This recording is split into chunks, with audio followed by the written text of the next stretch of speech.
फारुख शेख यांना पंडित जवाहरलाल नेहरू समाजभूषण पुरस्कार 2026 प्रदान। जळगाव शहर उपसंपादक नूर मोहम्मद। सामाजिक क्षेत्रात उल्लेखनीय कामगिरी बजावल्याबद्दल जळगाव येथील प्रसिद्ध सामाजिक कार्यकर्ते फारुख शेख यांना पंडित जवाहरलाल नेहरू समाजभूषण पुरस्कार 2026 देऊन सन्मानित करण्यात आले आहे। या गौरव सोहळ्याचे आयोजन रविवार मार्च 29 रोजी जळगाव येथील जिल्हाधिकारी कार्यालयातील अल्प बचत भवन येथे करण्यात आले होते। या कार्यक्रमाचे आयोजन तुबा नाज हेल्प मल्टीपर्पज सोसायटी यावल यांच्या वतीने करण्यात आले होते। नायब जिल्हाधिकारी मनोज देशमुख यांच्या शुभ हस्ते फारुख शेख यांना हा मानाचा पुरस्कार प्रदान करण्यात आला। फारुख शेख हे जळगाव जिल्हा मनियार बिरादरीचे अध्यक्ष आणि एकता संघटनेचे समन्वयक म्हणून कार्यरत आहेत।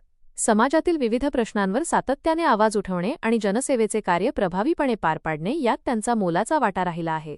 त्यांच्या याच निस्वार्थ सेवेची दखल घेऊन त्यांना या पुरस्काराने गौरविण्यात आले। या प्रसंगी सत्काराला उत्तर देताना फारुख शेख यांनी अत्यंत नम्रपणे आपल्या भावना व्यक्त केल्या।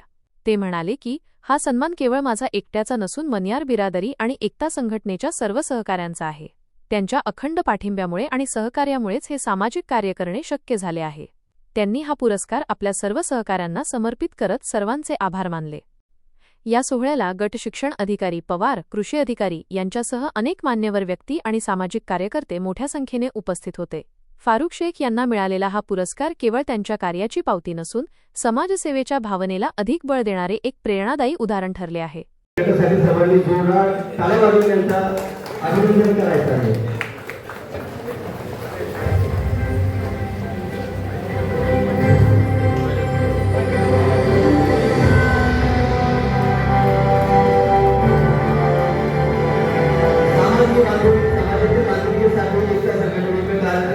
खूब बैठी है अमन की गंगा बहने दो, मत फैलाओ देश में दंगा रहने दो, मत बांटो हमें हरे भगवे के इस झंझट में मेरे घर पर हमेशा तिरंगा रहने दो। पुढील पुरस्कार स्वीकारण्यासाठी मी इथं आमंत्रित करत आहे। त्यांनी नेहमी शैक्षणिक क्षेत्रामध्ये ते छान असं त्यांनी कार्य केलेलं आहे। त्यानंतर धार्मिक, सामाजिक आणि सांस्कृतिक कार्यक्रमामध्ये ते नेहमी भाग घेत असतात आणि आताच आपण त्यांचं धमाकेदाराचं भाषण ऐकलेलं आहे। त्यांना श्री अमोल सुरेश नलगे साहेब ऐकल्याला आलेले आहेत। त्यांना